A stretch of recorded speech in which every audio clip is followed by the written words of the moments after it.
आज आपण जातोय ऐतिहासिक ठिकाण हत्तरसंग कुडल येथे. कुडल या शब्दाचा कन्नड भाषेमध्ये अर्थ हा संगम असा होतो.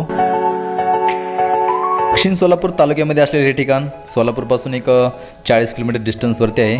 1 तासाचा प्रवास आहे. सोलापूरवरून विजापूर हायवेने एक अर्धा तास प्रवास केल्यानंतर आपलं जे महाराष्ट्र RTO चेकपोस्ट आहे तिथून एक 2 ते 2.5 किलोमीटर आल्यानंतर हा जो दिसतोय हा इथे लेफ्ट आहे.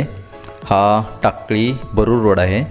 येथून हत्तर कुडल संगम एक 10 किलोमीटर आहे. येऊन आतमध्ये आल्यानंतर पहिल्यांदा आपल्याला टाकळी लागते. टाकळीनंतर बरूर, बरूरनंतर हत्तरसंग नंतर कुडल आणि कुडल ह्या गावापासून कुडल संगम हे 1 किलोमीटरवरती आहे. कुडल ह्या ठिकाणी फक्त सीना आणि भीमा ह्या 2 नद्यांचा संगम नसून 2 राज्ये म्हणजे एक महाराष्ट्र आणि कर्नाटक, 2 भाषा कन्नड आणि मराठी, 2 संस्कृती कन्नड आणि मराठी संस्कृती, 2 जिल्हे सोलापूर आणि विजापूर यांचा संगम आहे.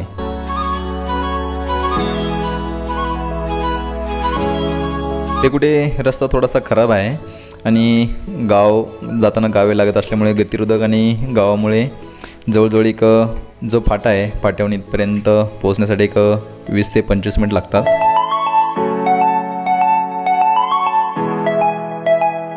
सोलापूरवरून आपण 1 तासाच्या प्रवासानंतर इथे पोहोचलो आहे. हा आहे पार्किंग एरिया. हिंदू धर्म परंपरेनुसार 2 नद्यांच्या संगमास विशेष स्थान आहे. येथेही भीमा आणि सीना नदीचा संगम आहे. ह्या मंदिराचा परिसर एकदम स्वच्छ आणि सुंदर आहे.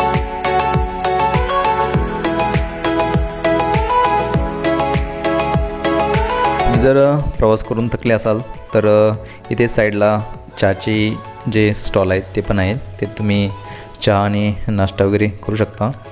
तसेच मंदिर परिसरामध्ये जे मंदिराचं मेन एंट्रन्स गेट आहे तेथे तुम्हाला छोटे छोटे जे पूजेचे स्टॉल आहेत ते बघायला भेटतील. तेथून तुम्ही पूजेसाठी वगैरे लागणारं सामान घेऊ शकता. तेही पाहायला न मिळणारा असा हा दगडी हंडा आपण जेव्हा मंदिरामध्ये प्रवेश करतो त्यावेळेस पाहायला मिळतो. आपण आता संगमेश्वर मंदिराच्या मुख्य प्रवेशद्वारातून आतमध्ये जातो आहे.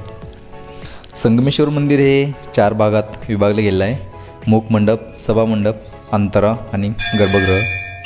हे एक चालुक्यकालीन मंदिर आहे.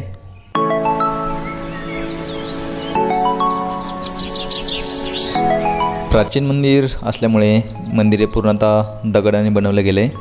दगडाचे जे उभे केलेले पिलर वगैरे आहेत ते पाहू शकता.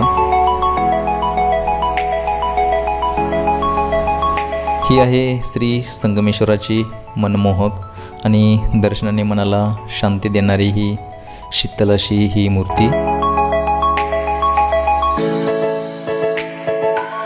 या ठिकाणी उभे राहून आपण श्री संगमेश्वराचे दर्शन घेतो. त्याच्याच अपोजिट साईडला हा वरती छतावरती हा शिलालेख कोरला गेला आहे. मराठी भाषेतील हा पहिला शिलालेख आहे आणि हा देवनागरी लिपीमध्ये लिहिला गेला आहे. ह्या शिलालेखामध्ये तारीख आहे ती म्हणजे शके 940 म्हणजे इसवी सन 1018 म्हणजे ज्ञानेश्वरी लिहिण्या अगोदरही 150-200 वर्षापूर्वी हा शिलालेख कोरला गेला आहे. शिलालेखावरील शेवटची वळी मराठीमध्ये कोरली गेली आहे. तिचा अर्थ वाचेल तो विजयी होईल असा आहे. ह्यावरून हे लक्षात येते की आपली माय मराठी भाषा ही खूप जुनी म्हणजे 1100 वर्षापूर्वीपेक्षाही जास्त काळापासून येथे अस्तित्वात होती. प्राचीन काळामध्ये हे ठिकाण तंत्रपीठ म्हणून ओळखले जात होते. येथे ऋषी मुनी राहत होते. चालुक्याच्या राजवटीत बांधलं गेलेलं हे मंदिर भीमा आणि जी सीना नदी आहे त्याच्या संगमावरती बांधलं गेलेलं आहे. खूप छान आणि सुंदर असे मंदिर आहे. प्राचीन काळी या ठिकाणी दक्षिणेतून उत्तरेकडे जाणारे आणि उत्तरेतून दक्षिणेत येणारे जाणारे जे यात्रेकरू होते त्यांना थांबण्यासाठी एक महत्त्वाचे ठिकाण होते.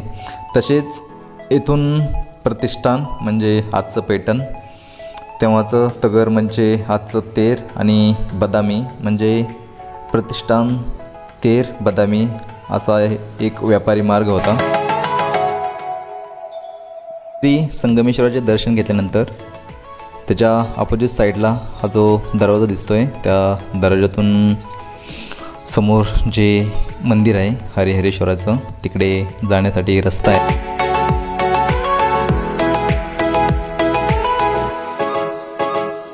हे जे हरिहरेश्वर मंदिर आहे, हरी म्हणजे विष्णू आणि हरे म्हणजे महादेव, ह्या मंदिराला वैष्णव व जो शैव संप्रदाय होता त्यांच्या संघर्षाची पार्श्वभूमी आहे.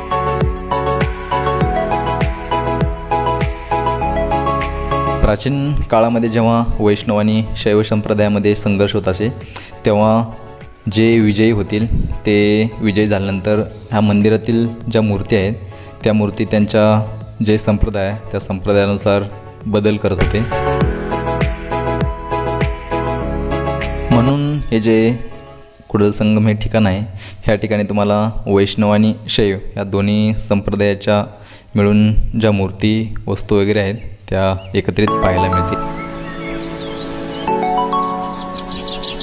श्री हरिहरेश्वरच्या मंदिरामध्ये आतमध्ये जाण्या अगोदर आपण हे मंदिर बाह्य बाजूने कसं आहे ते पाहूत.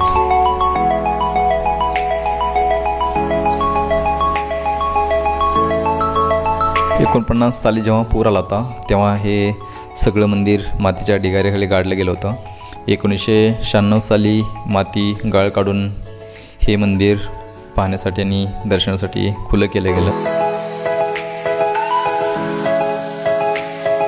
त्यानंतर ह्या मंदिरासाठी मिळालेल्या निधीमधून ह्या मंदिराचं जे डागडुजी आहे ती केली गेली व ही साईडची भिंत वगैरे आहे ती बांधली गेली.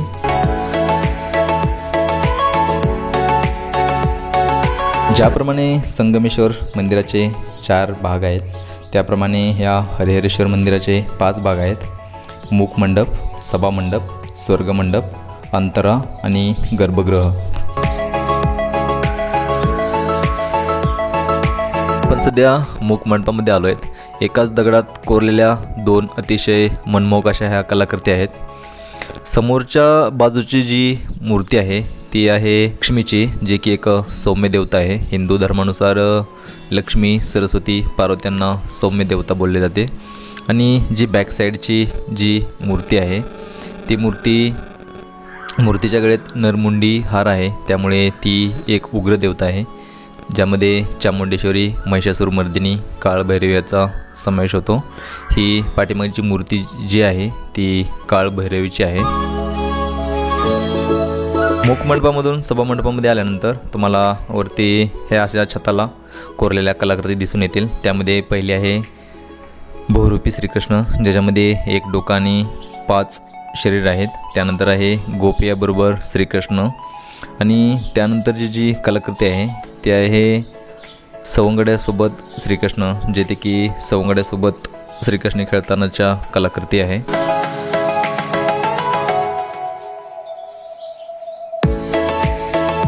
मंडपामध्येच ही नागदेवतेची कोरलेली उत्कृष्ट अशी कलाकृती आपल्याला पाहायला मिळते.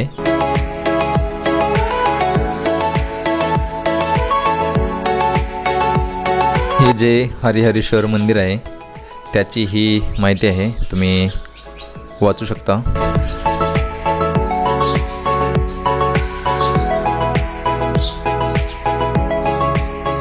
फायनली आपण मंदिराचा जो मुख्य भाग आहे जो की स्वर्गमंडप, इथे आपण पोचलो आहोत. हा जो वरचा छत आहे तो पूर्ण ओपन आहे. इथून डायरेक्ट वरती आकाश दिसते.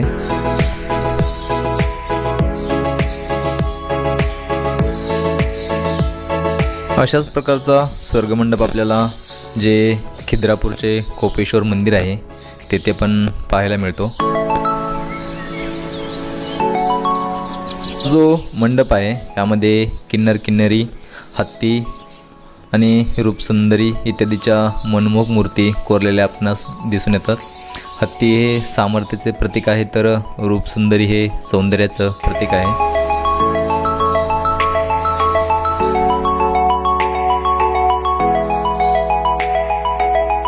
स्वर्गमंडपामध्येच एका साईडला ही काळभैरवाची मूर्ती आहे. एका हातामध्ये त्रिशूळ आणि दुसऱ्या हातामध्ये डमरू आहे. दोन्ही साईडला साप आहेत. गळ्यात नरमुंडी हार आहे. हिंदू धर्मानुसार किंवा इतिहासानुसार काळभैरवचे दर्शन घेऊन मगच शंकराचे दर्शन घ्यायची पद्धत आहे.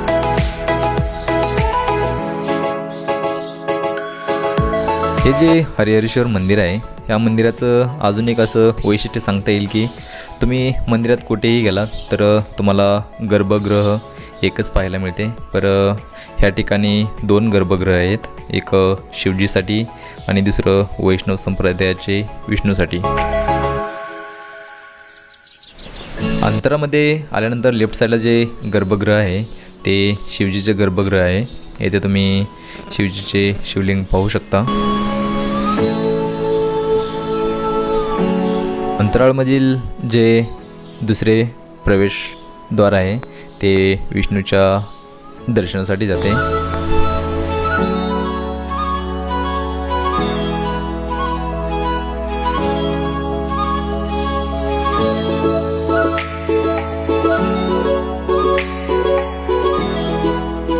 आहे अंतराळाचा भाग.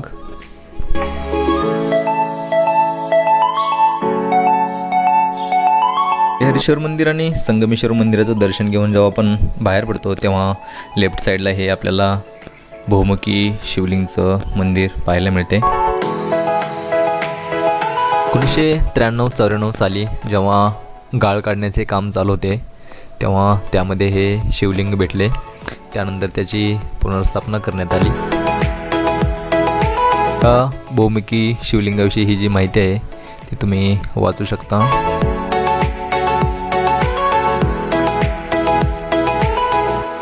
ह्या शिवलिंगाला एकूण 359 मुख आहेत आणि जे मूळ शिवलिंग आहे ते मिळून एकूण 360 शिवलिंग होतात.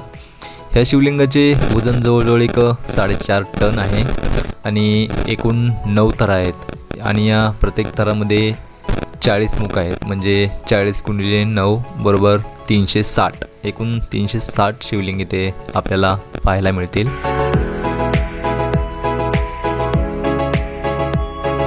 हे जे जगातील एकमेव बहुमुखी शिवलिंग आहे त्याबाबत अशी धारणा आहे की एकदा जर आपण इथे अभिषेक केला तर आपणाला वर्षभर अभिषेक केल्याचे पुण्य मिळते.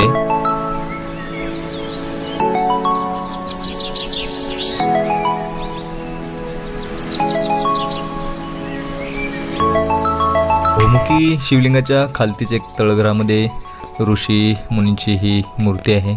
त्याचे तुम्ही दर्शन घेऊ शकता.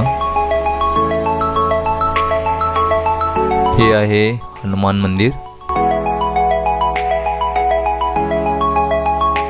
हरिहरेश्वर मंदिर, संगमेश्वर मंदिर, बहुमुखी शिवलिंग आणि हनुमान मंदिर येथील दर्शन घेतल्यानंतर आपण संगमाकडे जातोय.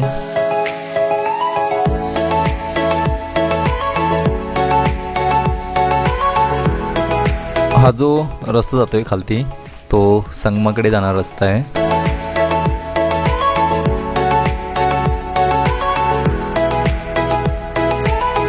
सीना ही नदी अहमदनगर जिल्ह्यात उगम पावून पूर्वेकडून वाहत येत ही भीमेला मिळते. सीना ही भीमेची एक उपनदी आहे. तर भीमा ही भीमाशंकर येथे उगम पावते. वाहत ती पंढरपूर येथे येते.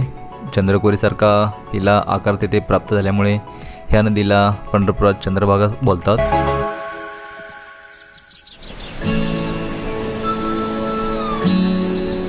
हा जो कुडल संगम आहे येथील संगमाचे एक वैशिष्ट्य आहे की जेव्हा संगम होतो नद्यांचा तेथे मोस्टली वाईसारखा आकार प्राप्त होतो. परंतु हा जो संगम आहे येथे सीना नदी ही भीमा नदीला काटकोनामध्ये मिळते.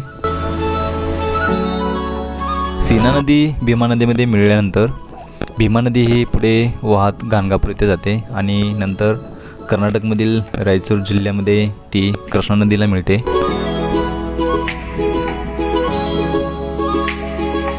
मंदिरातून दर्शन घेऊन जेव्हा आपण संगमाकडे जायला लागतो त्यावेळेस हे लेफ्ट साईडला पूजा वगैरे आपल्याला पाहायला मिळतात. येथे मंगळदोष, पितृदोष काढण्यासाठी पूजा केल्या जातात.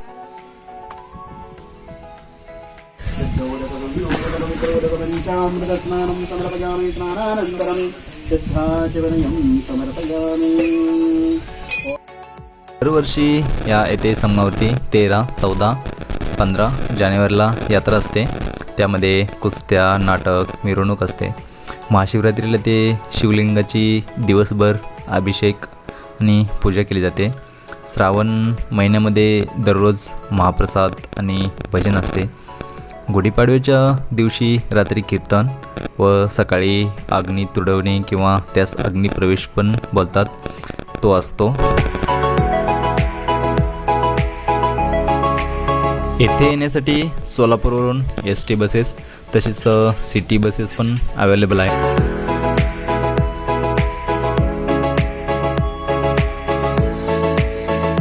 येथे आल्यानंतर राहण्यासाठी संगमेश्वर भक्त निवास आहे. अतिशय मुबलक दरात इथे रूम दिल्या जातात. म्हणजे 200 रुपयाला एक रूम दिली जाते. आणि तुम्ही जर जास्त लोक असाल तर मंगल कार्यालयाचा जो हॉल आहे तो हॉल तुम्हाला दिला जातो. भोजनासाठी येथे अन्नछत्र आहे. तसेच चहा नाश्ता करण्यासाठी येथे छोटे छोटे हॉटेल पण आहेत. तर हे ठिकाणाला भेट द्यायला 2 ते 3 तास पुरेसे आहेत. पर तुम्ही संपूर्ण कुटुंबासह लहानपासून वरिष्ठापर्यंत सगळ्यांना पाहता येईल व आनंद येईल असे ठिकाण आहे. तरी एकदा का होईना पण ह्या ऐतिहासिक ठिकाणाला नक्की भेट द्या. ऐतिहासिक व सुंदर अशा कुडाल संगमचा आजचा हा भाग आपण इथे समाप्त करतोय. आजचा जर व्हिडिओ तुम्हाला आवडला असेल तर व्हिडिओला लाईक करा, शेअर करा, सबस्क्राईब करून बेल आयकॉन प्रेस करा. कारण असेच नवीन ठिकाणचे व्हिडिओ मी तुमच्यासाठी घेऊन येत राहीन.